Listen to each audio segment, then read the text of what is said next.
रस्त्याच्या मधोमध अंजली गळ्यात ढोल लटकवून तो जोर जोरात वाजवत होती, जेणेकरून डोंबाराचा खेळ बघायला लोक जमा होतील. तिची ही डोंबाराला मदत करण्याची पद्धत बघून ट्रॅफिकमध्ये अडकलेला बिझनेस टायकून राघव भारावून गेला. ही मुलगी आपली जीवनसाथी बनणार हे त्याने मनातल्या मनात ठरवून टाकलं होतं. तर दुसरीकडे अंजली शहरापासून दूर एका सुनसान ठिकाणी वीरला बिलगून म्हणाली, वीर, आपण लग्नाला आणखी उशीर नको करायला. तू लवकर येऊन बाबांना भेट ना.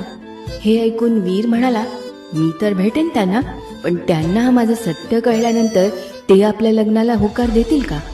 अंजलीच्या नियतीत नेमका कुणाचा सहवास लिहिलाय? राघव तिला जीवनसाथी बनवू शकेल का? वीरचं सत्य नेमकं काय होतं?